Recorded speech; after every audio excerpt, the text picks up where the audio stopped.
인간은 하나님 없이 살 수 없도록 만들어진 존재입니다.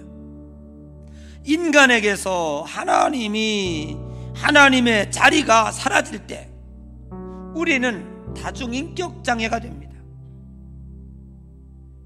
해리성, 정체성, 영적 장애자가 됩니다.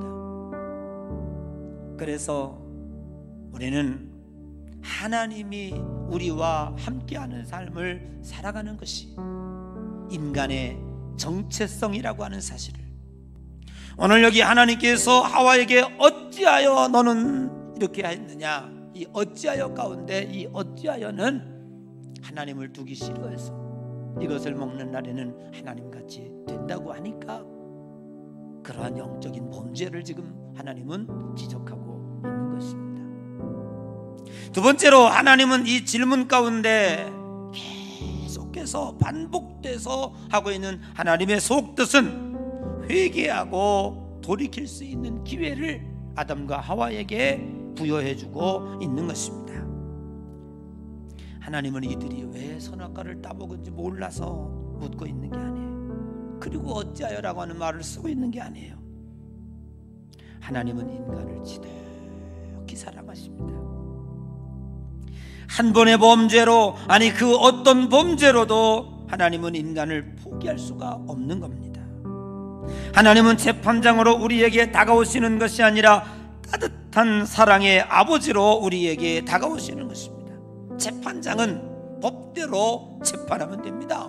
사형, 무기징역 끝나는 거예요. 재판 잘한 거예요. 그런데 아버지는 그렇지 않습니다. 여러분, 하나님의 두 가지 속성이 있습니다. 하나는 공의라고 하는 속성이 있고 하나는 사랑이라고 하는 속성이 있어요. 이 두 가지가 하나님에게 공존하고 있는 거예요. 공의에도 맞아야 되고 사랑에도 맞아야 되는 거예요. 이 공의와 사랑을 기가 막히게 완성한 하나님의 사건이 십자가 사건이에요. 죄가 이미 사해진 거예요. 그래서 우리는 하나님의 공의로움과 사랑의 부합됨으로 인해서 예수 그리스도의 능력으로 인해서 천국에 가는 줄로 믿습니다. 그런데 오늘 하나님은 계속해서 아담에게 질문하고 또 질문하고 하와에게 묻고 또 묻고 있어요. 하나님은 왜 아담과 하와에게는 끈질기게 몇 번씩이나 질문을 하고, 몰라서 물은 게 아니야. 알고 있으면 너 어디 있니? 누가 먹게 했니? 누가 따먹게 했니? 너 내가 먹지 말라는 선악과를 먹었니? 말았니? 막 이러면서 계속 시간을 끄세요. 이유는 딱 하나예요. 하나님의 뜻을 움직일 수 있는 것은 오직 회개입니다.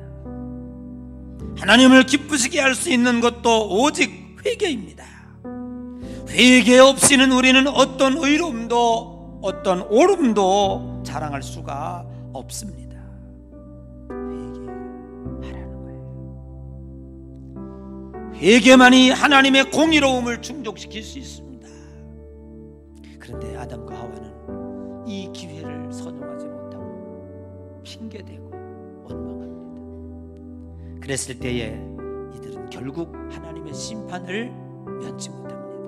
회개의 기회를 놓쳐 하나님의 심판을 내려지긴 했지만 하나님은 거기서는 끝나지 아니하고 자식에게 회초를 댄 아버지의 마음이 얼마나 아팠는지 21절에 보니까 여호와께서 아담과 그의 아내를 위하여 가죽옷을 입혀주시니라. 따뜻하게 그 추한 것을 가려주는 하나님의 사랑을 볼 수가 있습니다. 하나님은 어쩔 수 없이 때릴 때도 있지만 그 때리신 후에 우리를 사랑으로 이끌어 주시고 감싸 주시고 우리의 나아갈 길을 붙잡아 주신다는 사실을 오늘 우리는 분명히 기억할 수가 있습니다.